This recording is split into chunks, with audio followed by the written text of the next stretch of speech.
Happy Wellness Wednesday, everyone. Welcome to our fourth episode of the IDCA Wellness for Tech podcast, where we focus on empowering current and emerging technology leaders and those inspired by technology to lead well from within. My name is Jyoti Dugar, the Chaos Guru, and I am so proud and excited to be your host for this unique and truly revolutionary podcast, a first of its kind. As you all know, being an executive myself, having been in the industry for decades, I understand all too well how chaotic, stressful, and high pressure the technology field can be, as well as being a single mom of 3 children and having side businesses as well. So I am truly excited to bring inspirational leaders in the space to help all of us and all of you lead well from within and harness the power of chaos, not just to survive, but to thrive. Today, I am especially honored to be joined by our very special guest, Stephanie Derdouri. Stephanie is a Senior Director of Information Security at Fannie Mae. She has 20 years of diversified experience in IT security and risk management across multiple core cyber domain areas. She is also a mom of 2 and a speaker and mentor advancing diversification in cyber. And she also, I don't know where she finds the time to do all this, but she's also a podcast host where she holds inclusive conversations about cybersecurity and other future-leading industries and how they encourage societal well-being, inclusive prosperity, and industry innovation. I am so grateful to have Stephanie on our fourth podcast episode. Welcome, Stephanie. We are so thrilled to have you here today. Oh, thank you so much for letting me join. And I'm so excited to talk to you today. I'm so interested in this topic, and I think this is going to be a great session. So thank you again. It definitely is, because you are here with us. So let's jump right in. I know everyone would love to hear how you manage everything that you do, especially about internal wellness from a mind, body, and energy perspective, and how those factors have played into our external environments, and especially being the technology and cyber fields. So let's jump in here. So in your role, maybe in this current role or even in previous roles, how have you been able to foster and empower staff, your employees, or across the organization, your colleagues, to prioritize their health and wellness over all else? Well, one of the best ways to do that is to set an example. And that means taking time off and actually being off. That means not responding to emails in the middle of the night or sending them in the middle of the night. And yes, sometimes you have to do that. And sometimes you have to make those concessions, but you have to set an example. Another really good thing that I really started doing recently that I can tell is making a big difference with my team is that when they are taking time off to handle either medical or maybe caretaking activities for their family, I'm explicitly acknowledging it. So when I hit accept for like an out of office notification, I'll have a little note that says, hope your mom's feeling better with that, or hope your kids are feeling better, acknowledging why they're taking it off. And I know that means that they are receiving information from me that I'm okay with it, and I'm supportive and interested in their well-being. That goes a long way with employees when they see that. And then there's one other thing that I strive to do. I don't think that in the industry we're always good at this, and that is adjusting expectations.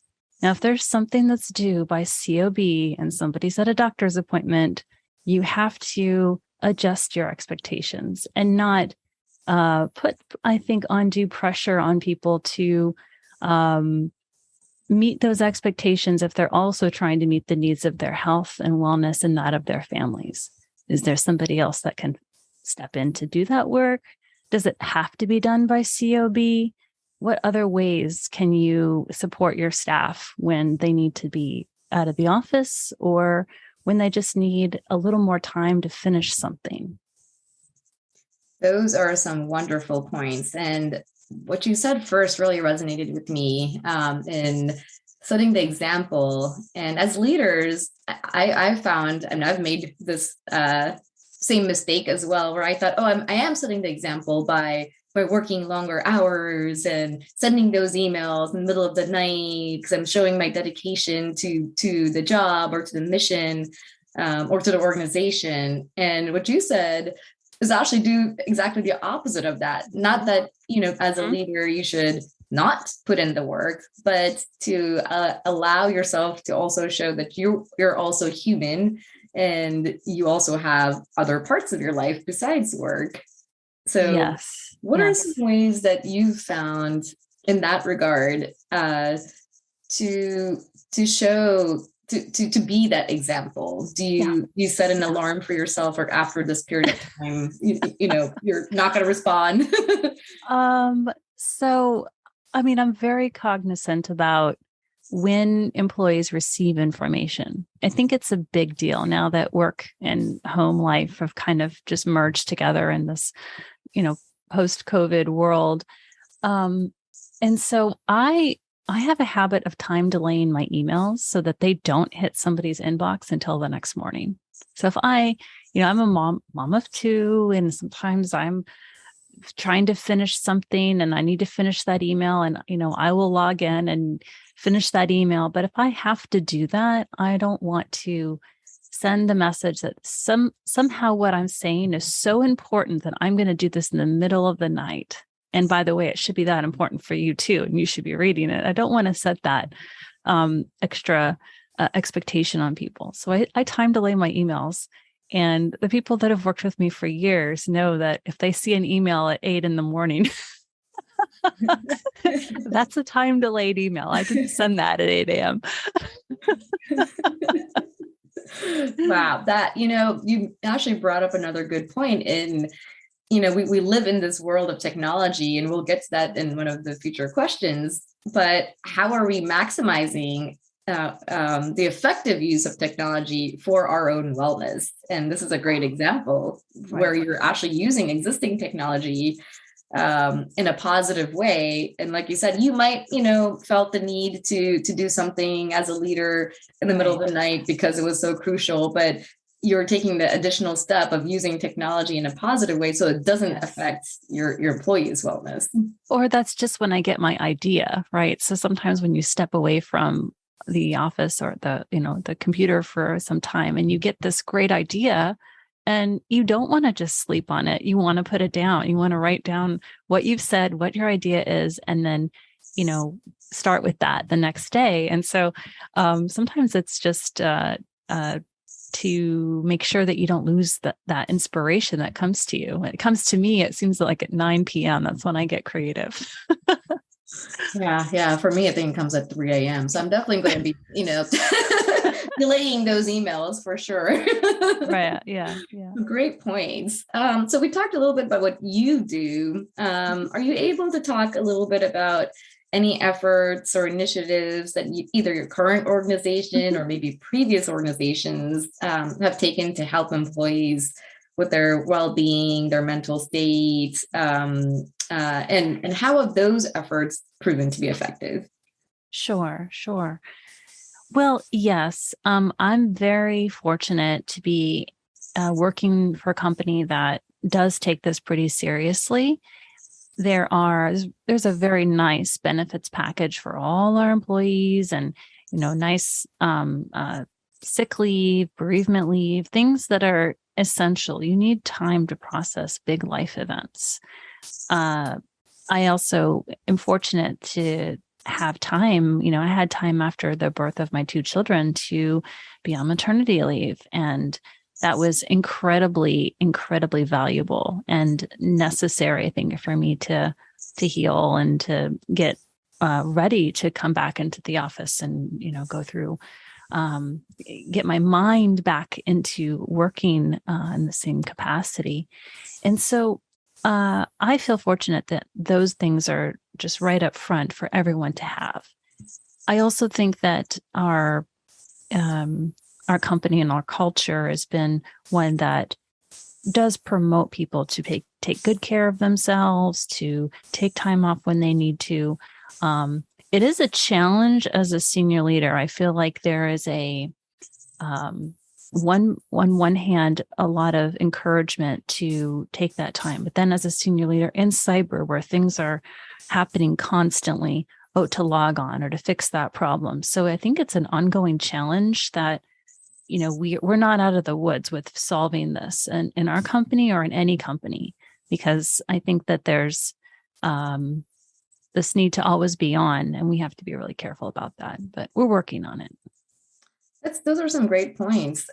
So, as a senior leader and a mom of two, plus you have, your new podcast, there's a lot that's going on in your life. And I'm sure you have hobbies and interests and, other passions of yours.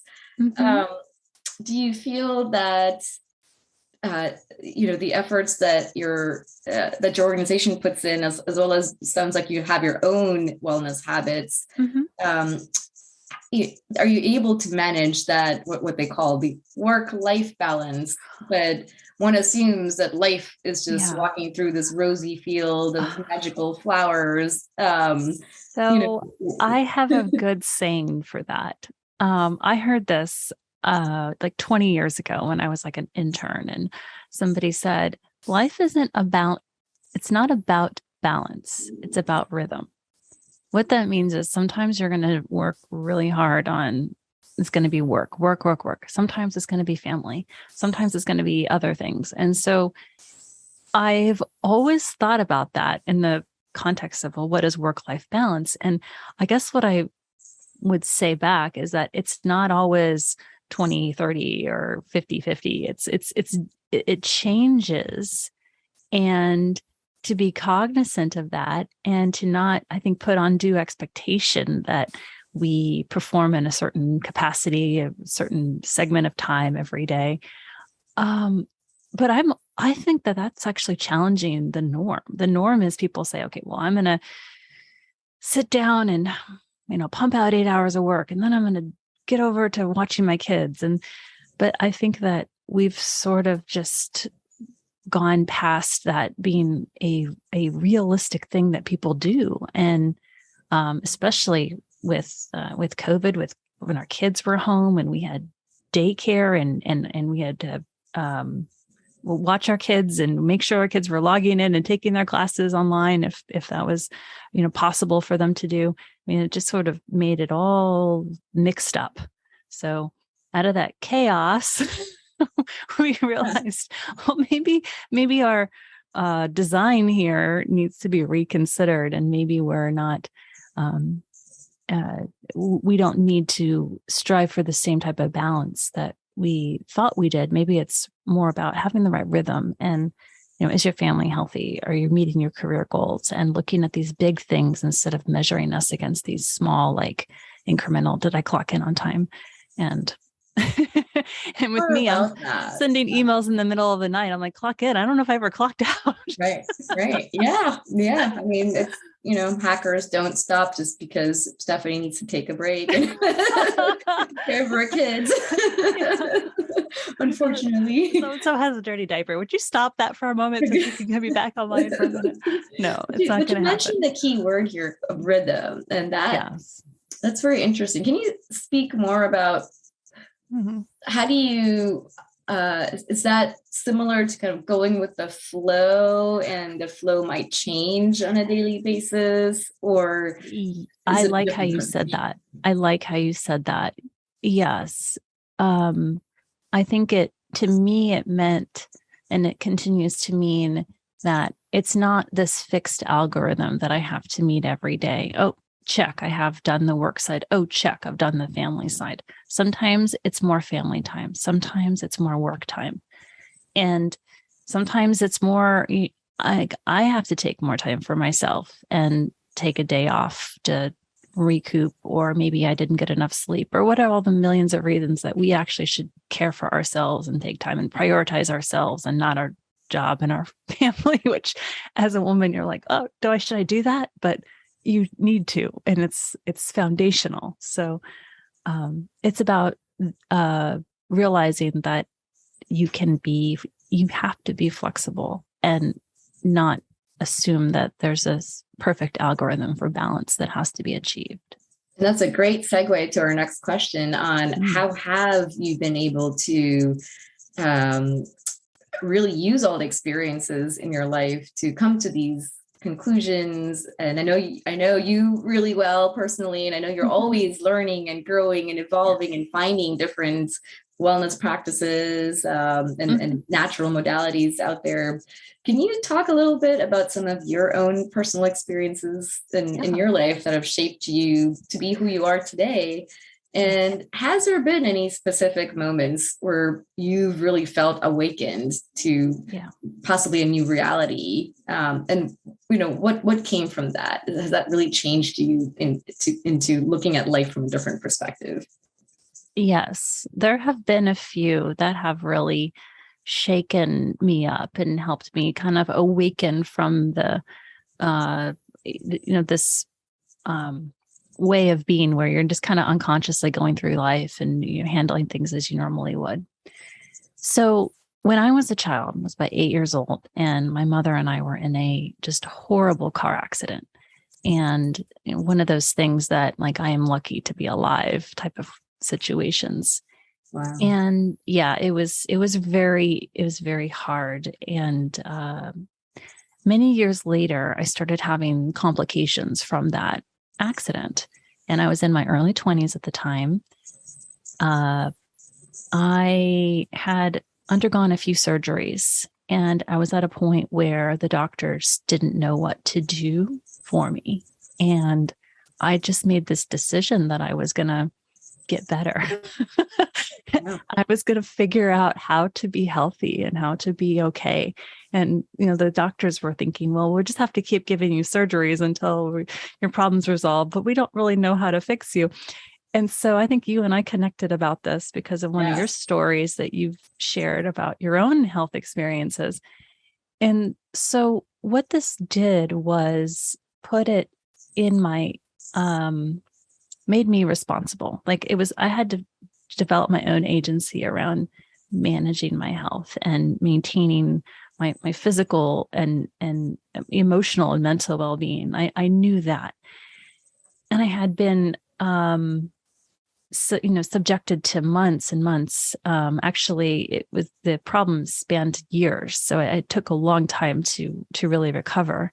Wow. And I realized how much I was kind of unconscious autopilot, taking care of my needs and managing my life. And so by really stepping into that, I developed a couple of really good habits, like eating good and exercising. And these things are so foundational. But I really had the why. I really had that. I knew why I wanted to be healthy because I knew what the consequence was going to be if I didn't. So that was kind of one thing. And then I'd share, actually, I'm excited to share this. I feel like more women in our industry need to share this type of thing. I had an awakening when my first child was born. And then I had another awakening when my second child was born. In fact, I almost wrote a book on it because I was like, this is so profound. Maybe I should go back and write a book about this. And you will. Well, what's funny is that the book was going to be called Awakening. That sounds like an amazing title. And now that you told me and it's live on air, you have to follow through. Oh, no, I've set this intention. I've got to follow through. So what surprised me was the need to care for this my child. Listen to me. When you have a child, you're a new mom. You almost can't believe it. You're like, this is my responsibility too. I have to care for myself and this little being. And then, it's a bit amazing and overwhelming. But what's interesting is that, my first child was a preemie and he was born early. And so he required extra care. And I went into a state of, I'm going to do everything and anything I can to meet the needs of this child. And to do that, I had to meet my own needs. I had to, I can't be awake 24 hours a day. Although honestly, when you're a new mom, you kind of are awake 24 hours a day. But it was this incredible push, and I had to put so much energy into the concept of self-care and self-management, not for myself and for this child, that it was profound. And now when I'm walking down the street and I see somebody that's maybe having an argument or they're having a bad day, I literally think about like, oh my gosh, I wonder what their life was like as a child. Were they cared for? Wow. Because I think about all of the things that are needed to care for an individual and to give them peace of mind and well-being and provide the safety and security that is needed. And it just really shook me to a core. The birth of my second child did the same thing. He was, by the way, was not a preemie. He was healthy, wonderful baby. And there's a crazy story with this, but I won't go into that. But he was born healthy. Everything was fine. But when you're a mom, it's not like, it's not like an addition. It's exponential more work. It's not an additional work. It's exponential when you have another kid. Yeah. You're a mom of 3, so I know you understand that. Yeah, I've heard some theories about after 3, everything gets much easier. But I'm like, I really don't want to test that theory. Yeah, it's like maybe you just get different problems. You just get the problems are different. That doesn't mean you have less of them. That's right. Wow. Well, there are so many great points you brought up, and I just wanted to commend you and honor you for everything that you've gone through and for who you are today. And some might argue it's because of what you've gone through. Some might argue it's in spite of what you've gone through. I actually believe it's a balance of both. Yeah. Some of our most challenging, or maybe even horrendous experiences, once you survive that, and then you are a strong and resilient person, you actually end up thriving from that. But then it's what you chose to do because of that as well. And you chose to not just survive it, but to actually come out of it and to change your whole perspective on life, which is truly commendable. And so I honor you for that.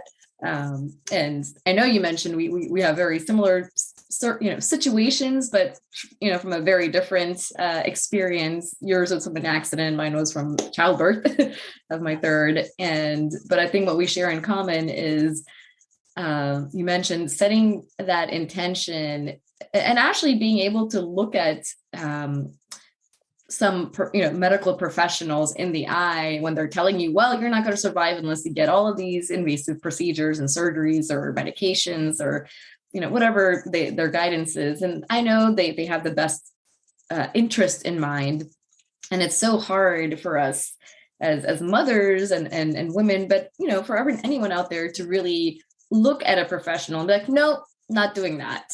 Right. Because I know my body better. I know my mind better. I know myself better. And that's just not something I'm willing to do. And not knowing if is there another way? Am I going to heal naturally? Or is there anything else out there? And it takes such a strong person to really set that intention. Like, what, I will find another way, and there has to be something, and being able to find those and heal yourself. So, yes. Kudos on that. That takes a really strong person to do that. Thank you. And that itself is a great role model for your own children and for everyone else out there, because when they are struggling or they're going through something, knowing your story might help them, not reach too quickly for that Tylenol or that medication, and to really kind of look within and be like, well, what can I do about it? Should I just go take a walk outside? Should I just, Well, I really hope so. I think one of the hardest parts about going through struggles like I had gone through, and the ones you've gone through that I know from your experience, is that you feel, at least I felt, that I was very alone in the journey. And on one hand, you are, because it is your journey. But I want to tell people you are not suffering. You do not have to suffer silently. There are people there. There are a lot of people that either have shared experiences or similar experiences. And I would just want to normalize that that people do kind of struggle, and struggle is very normal. It doesn't mean there's something wrong with you or you're the exception. And I think that, that is a myth that I had when I went into leadership position. Was I thought, oh, I've got to appear like everything is fine all the time. And I've got to give confidence to my team that everything is fine all the time. But it isn't fine all the time. And you have to acknowledge that vulnerability and show strength that you're managing through it. That's how you inspire and lead. You don't pretend that everything's fine. And and I mean, this isn't just for health. This is for like normal cybersecurity crisis moments. Don't just pretend that things are fine. Say, things are not fine right now, but we're fixing it. We're working on it. Yeah. And there's a lot of like analogies I could make too, because like cyber viruses and right. Health and wellness. I mean, we're under attack. You're under attack. You're not fine. It's not a great situation, but let's take pause for a moment, figure out what's going on, acknowledge there is vulnerability here. Maybe there's even a little fear, but sometimes it's not fearlessness that we need to strive for. It's courage. Exactly. And actually not acknowledging that, okay, this is not a perfect, sunny state right now. Mm-hmm. It just means you're in denial. That's another way of putting it, right? That's just called denial stuff. That's not reality, and you're not setting a great example there. And that's actually a great point that you made, because not just for our employees or our colleagues or organization, but also at home. If you're going through something, could be that your family isn't aware of, your children aren't really too aware of. Is it really in their best interest to pretend like, oh, everything's fine. I'm going to be the super mom, I'm going to be the super wife and super everything else, and pretend like nothing is wrong, or I'm not feeling anything but pure happiness and joy. No. And you want to start that way, right? You want to start with the best attitude you can have, because that's your decision you can start with. But things happen throughout the day, and you're going to have to continue to remind yourself, okay, it's my decision to have a good day. It's my decision that things are going to be all right. And it's not always easy, especially when, my 2-year-old's waking me up at 3 a.m. I'm like, operating on 4 hours of sleep. I'm not perfect. I have my moments, and I'm like, okay, what do I do now? Yeah. I mean, that one actually it's a great lead into the next question about morning rituals. And rituals. Yeah. You are such a successful, amazing, beautiful, female leader out there in a male-dominated world in technology and cyber. I'm sure you have some rituals that you follow, and in the mornings, evenings, nighttime, whatever yes. you do. Can you share some of those to help our audience, and maybe they can incorporate that into their wellness toolkits? Yeah. Well, I have to share that my morning ritual right now is a bit like just managing the chaos of having 2 kids. And I get to the point where I'm like, I deserve a medal for achievement getting these 2 dressed and fed into school and daycare. That's how but I like what you asked. Well, what's your ritual throughout the day? Because I have found ways of making sure I do have moments to ground myself and to be okay. So what I do in the morning, by the way, is when I'm washing my face, I just have a very simple mantra of gratitude. And washing my face and getting ready, and I'm doing this rapidly because I'm trying to, be super mom, and it feels like, but I have at least a moment to be grateful, and I'm looking in the mirror and giving a little bit of self-care to myself. And so that messaging is sinking in right at the beginning of the day. And I do think setting yourself up correctly at the beginning matters a lot. the past few months, I've been taking breaks during lunchtime to work out. So getting going, I have a little gym in my house, and something we built out since the COVID time.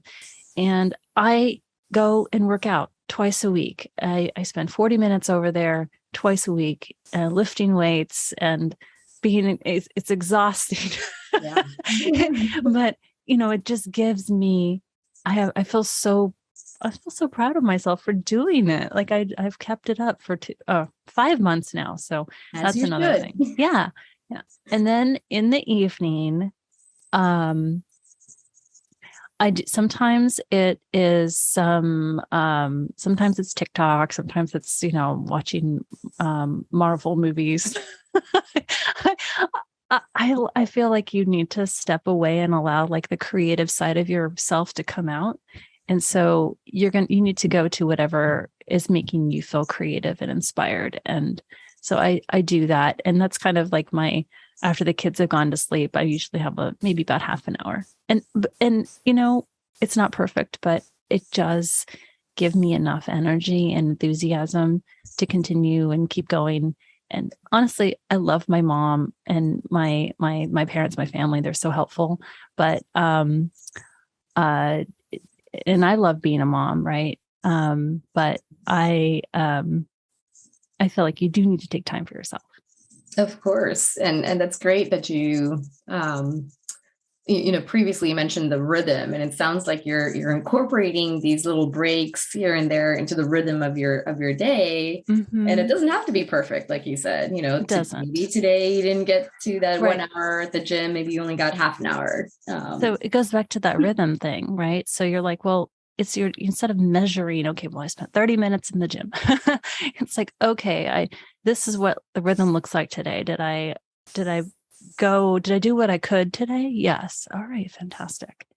So, and that's another great point that you brought up. I was going to commend you for is to celebrate, those small successes. Like, oh, I got to the gym. That's a celebration. I didn't allow myself to just sit here and continue working. Right. Right. And you do it for yourself, and you nobody else sees your accomplishments sometimes. That's another thing that I think is women in particular, it seems to matter more. People see their accomplishments. And I want to just, I think that's because, women tend to be a little more social, and we want to collaborate and be seen.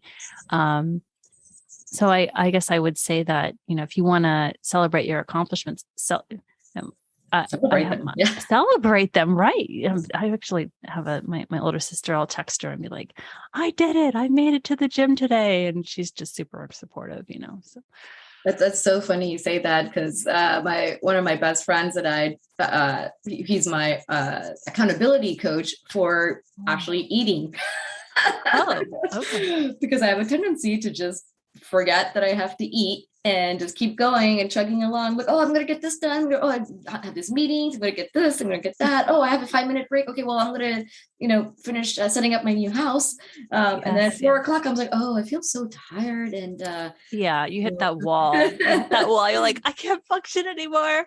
Why is that? I'm so hungry. I'm like, oh, what did I eat for lunch today? I'm like, oh, right. Thought about that. And I know I'm a, certified life and wellness coach, and I, preaching to everyone like, oh, you need to set outside, I'm like, I need to follow my own advice sometimes and just set those alarms. And it's funny how many times I've set those alarms and then just snooze, delete.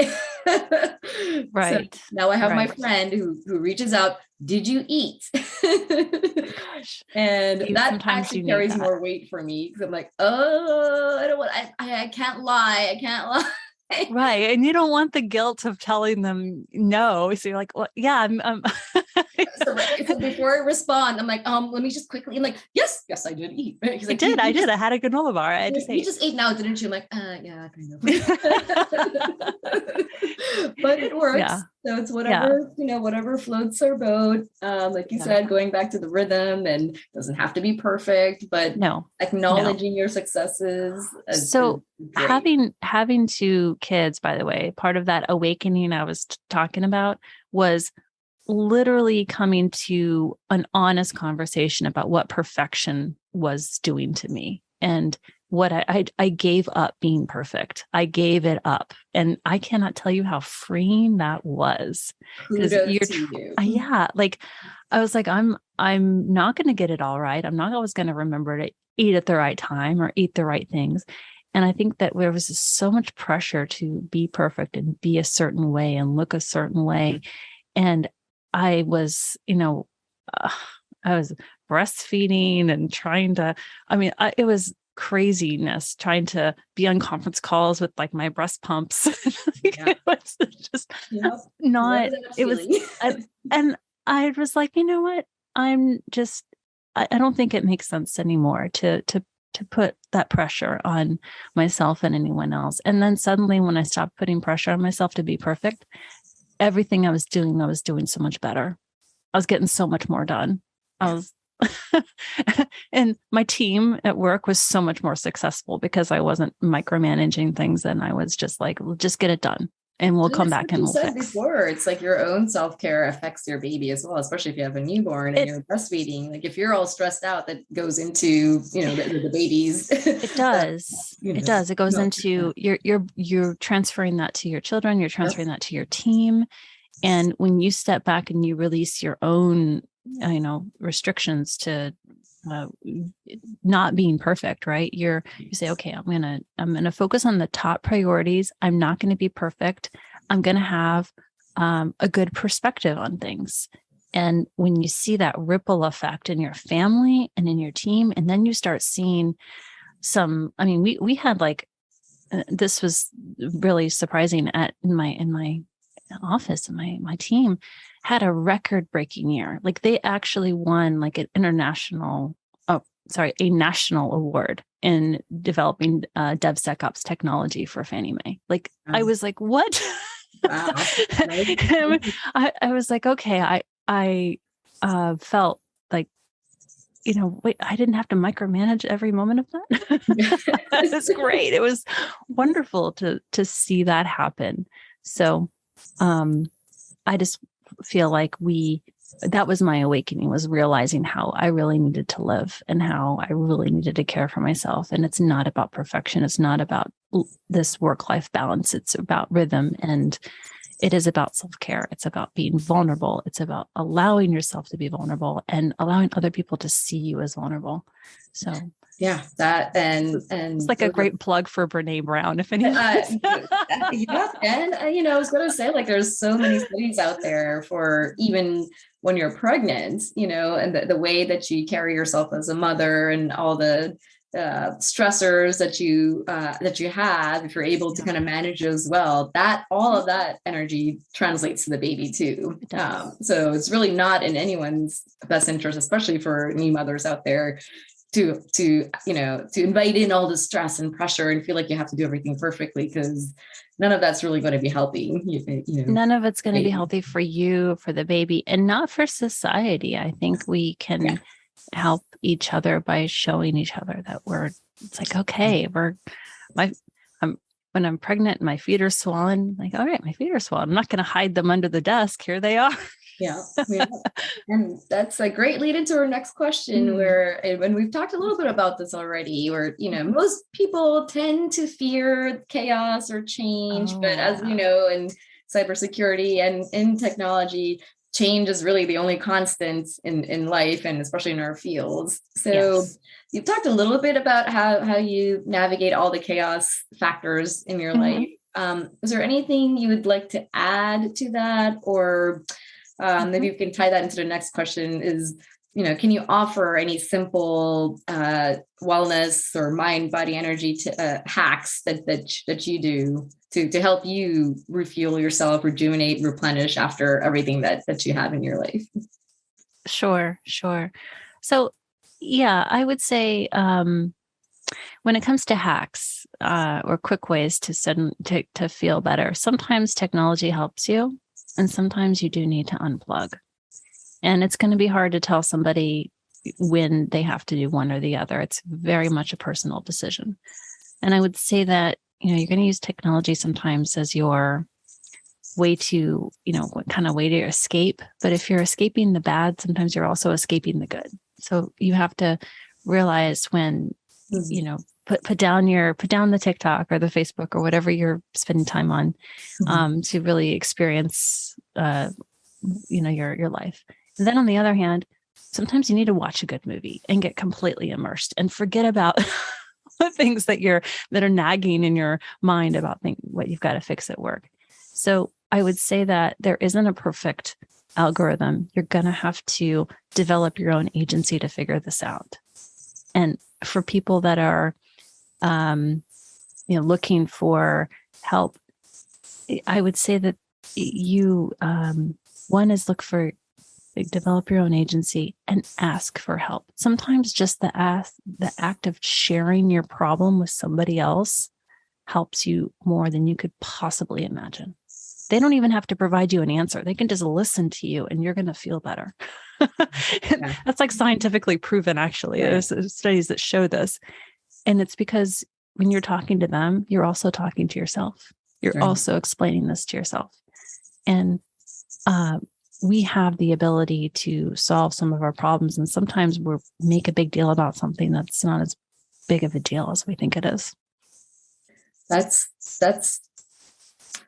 trying to think of the right word. It's innovative ways to look at things. Mm-hmm. And one thing that you stated was creating your own agency. Can you talk a little bit more about what do you mean by, are you talking about an inner agency or solving your own problems. So it's sort of like when you're confronted with the problem, like when you're maybe a new mom and you have no time, you're like, well, how do I take care of myself, take care of this new child, meet all my work responsibilities? And but there is no rule book for how to do that. And there is also no, there's nobody that's really qualified to judge you either, or to grade you, which is something that's really important. Because we judge ourselves, right? We grade ourselves on that. And I would say that there are things that are going to work for you. And you need to realize, or all of us need to realize, that we have the ability to solve and to solution and to fix what is hurting us or harming us or challenging us far more than we think we do. We look for a lot of outside support, and we genuinely, we do need outside support. We do need organizations that support us. We do need colleagues that are going to step up when we need to take time off. But nobody's going to be there at 3 a.m. when your child is awake and you're struggling to help him go back to sleep, and you've got a meeting at 8:30 that morning. Well, what do? Well, you know what? Maybe you just relax. Maybe you get up in the morning, and I'm a big fan of like dry shampoo, which I've used.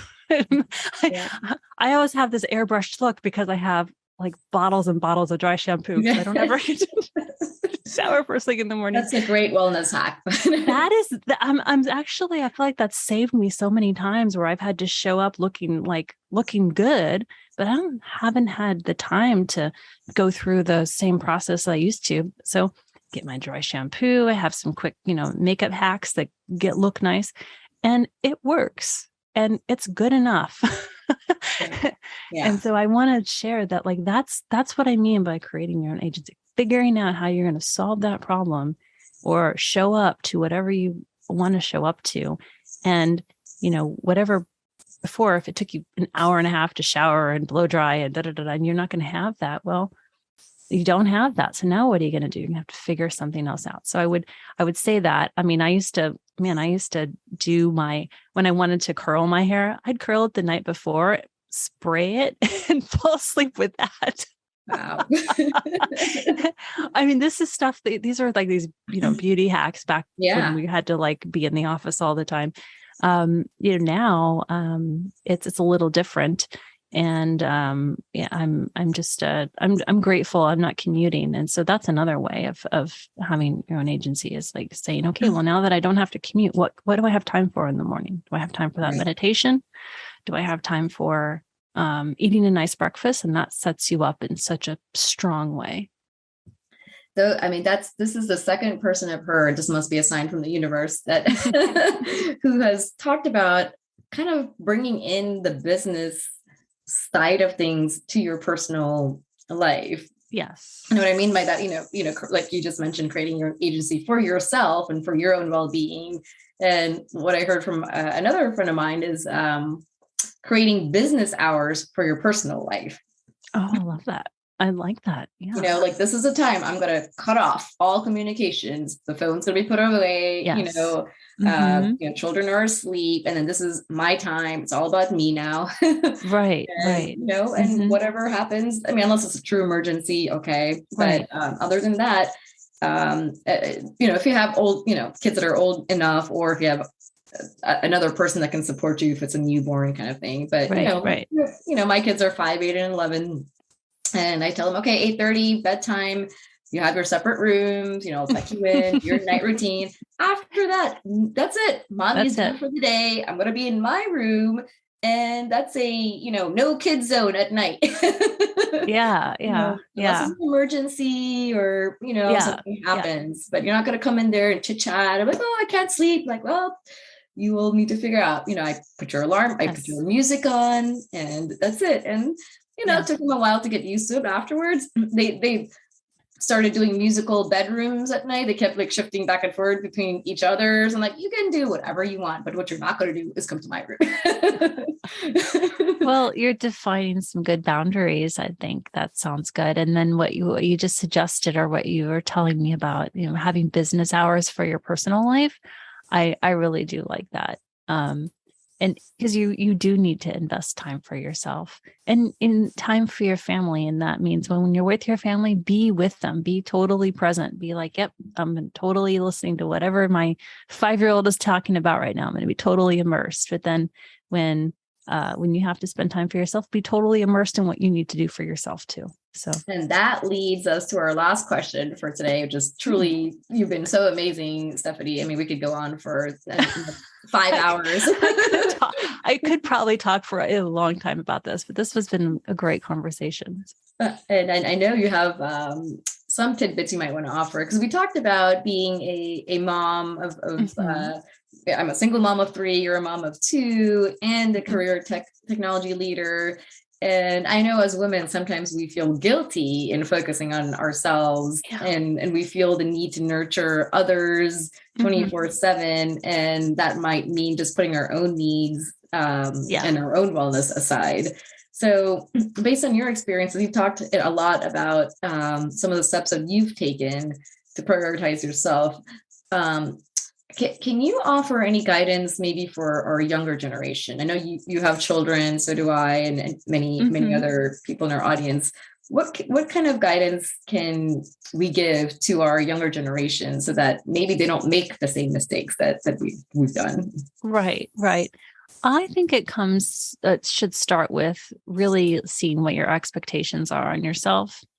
And I came into being a mom thinking, okay, I have to be at my child's side 24, what seemed like 26 hours a day.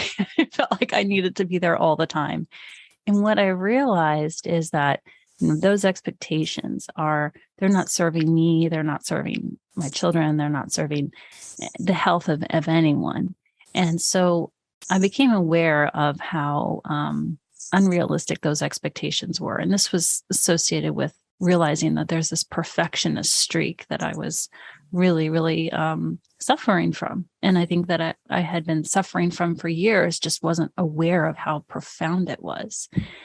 And when I released the expectation that I needed to be perfect, and I released myself from the expectation of being perfect for everyone else and meeting everyone else's needs, it allowed me to start to acknowledge what my own needs were.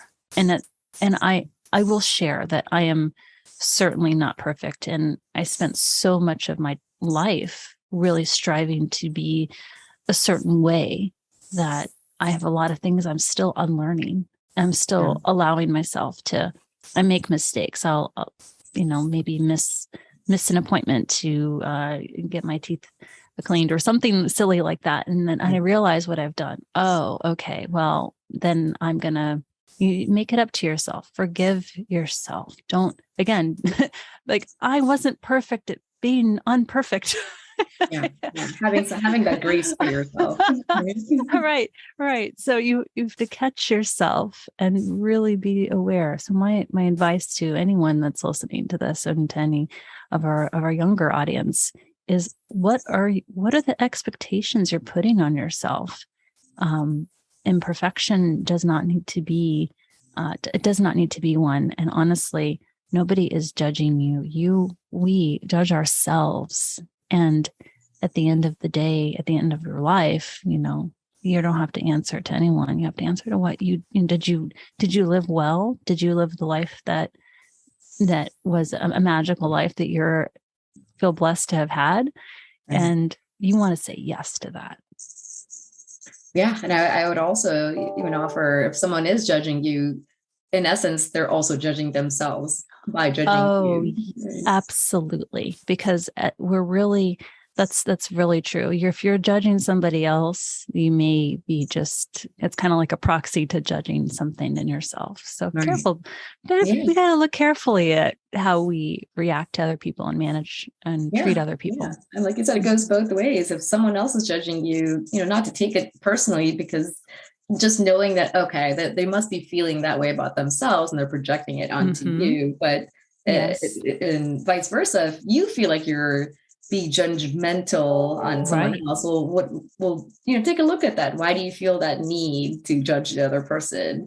Yes. Where's that coming from? And I know it's hard to look within, because it's much easier to throw your Powerball or ball of inner power to somebody else and be like, oh, it's let that other person take care of this. Especially when you're tired or you're under some stress, or you're trying to deal with multiple family problems.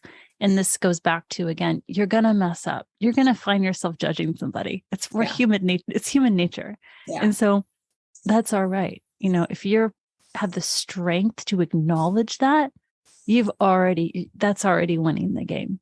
Yeah.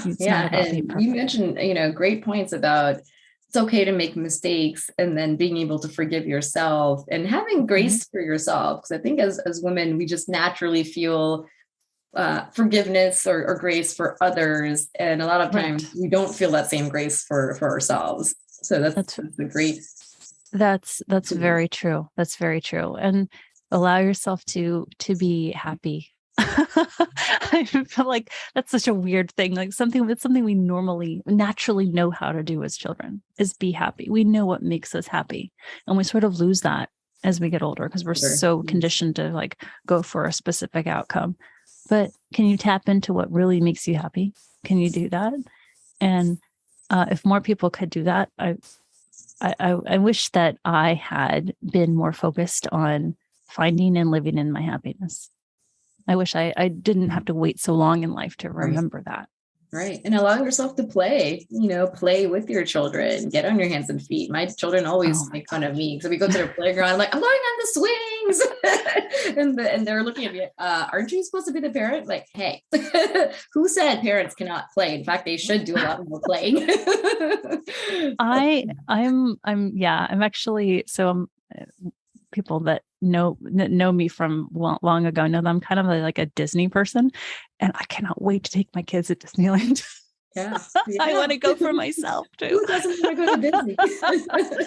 I'm like, are they old enough yet? And then this year, I think we might do the trip. So I'm like super excited. I'm like planning it out in my mind. And, I'm buying unlimited tickets, and the cashier's looking at me. It's like 3 kids or 4. I'm like, well, I mean, who's the 4th one? I'm like, oh, it's for me. Right. It's for safety purposes. I have to go with my kids on these rides. And they're like looking at me and like, okay. Sure, Mom, no problem. Yeah. Well, thank you so much for joining us today, Stephanie. This has been truly amazing and wonderful. And you have so many different ideas and aspects and just knowledge and insight to offer the world. And I truly commend you for thriving through all the chaos in your life. And I know I didn't want to leave today without you telling the audience where they can find you and anything you want to say about your new podcast and Yes. name. Yes. And, Thank you. Thank you. So I will say that I am starting this new podcast. It is in very early stages. I'm doing my recordings now, and my plan is to release it this year.